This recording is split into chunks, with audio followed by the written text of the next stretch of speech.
मनुष्य की इच्छाएं अनंत होती हैं, उसकी आवश्यकताएं भी अनगिनत होती हैं। जन्म से लेकर मृत्यु तक आवश्यकताओं का चक्र बिना रुके चलता रहता है, लेकिन इच्छा और आवश्यकताओं में अंतर है। इच्छाएं विविध और व्यापक हो सकती हैं।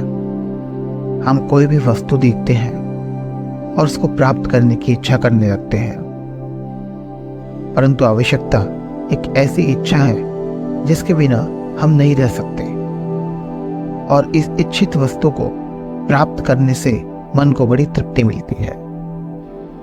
मनुष्य जितनी अपनी आवश्यकताएं बढ़ाएगा, उतनी ही अधिक मात्रा में श्रम भी करना पड़ेगा।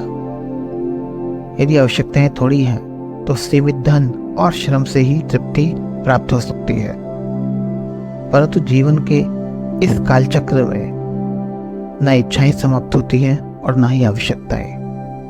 पूरा जीवन इस द्वंद्व में ही समाप्त हो जाता है। तो आखिर क्या है उपाय इस द्वंद्व से जीतने का?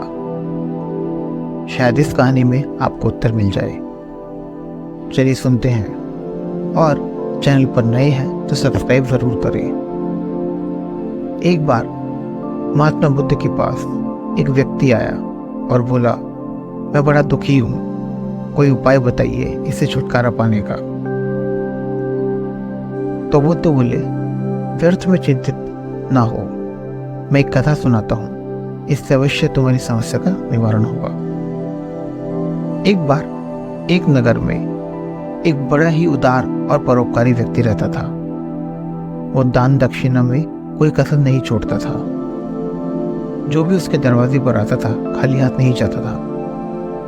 एक दिन उसके यहाँ एक आदमी आया और बोला, मैं एक पर्चा बेचना चाहता हूँ। जब उस व्यक्ति ने देखा तो पर्चे पर लिखा था, सदा ना रहें। उस व्यक्ति को समझ नहीं आया, और फिर भी दूसरे व्यक्ति की सहायता करने के लिए उसने वो पर्चा खरीद लिया और अपनी पगड़ी में बांध लिया। दुर्भाग्य से उससे जलने वाले कुछ लोगों ने राजा से उसकी शिकायत कर दी और उसको जेल में डाल दिया गया। जेल में कुछ दिन बीत गए और उसको समझ नहीं आ रहा था कि क्या करे। अचानक उसे याद आया कि उसकी पगड़ी में उसने एक पर्चा रखा था। उसने वापस पर्चा निकाला और उसको पढ़ते ही उसकी आंखों में चमक आ गई। उसने मन ही मन सोचा, अरे मैं बेकार में ही इतनी चिंता कर रहा था। जब सुख के दिन सदा ना रहें तो दुख के दिन भी सदा ना रहेंगे। ये सोचते सोचते ही उसको खुशी के मारे हंसी आ गई और बहुत देर तक हंसता रहा। द्वारपाल को लगा ये पागल हो गया है, तो उसने राजा को सूचना दी। राजा ने उसको बुलाया और पूछा, कहीं तुम पागल तो नहीं हो गए? तो उसने कहा, महाराज, सुख और दुख तो जीवन के दो पहलू हैं। आदमी दुखी क्यों होता है? सुख दुख के दिन तो सदा बदलते रहते हैं। आज सुख है तो कल दुख भी आ सकता है, इसमें चिंता क्यों करनी है? ये सुनकर राजा को भी समझ आ गया कि वो बिल्कुल सही कह रहा है।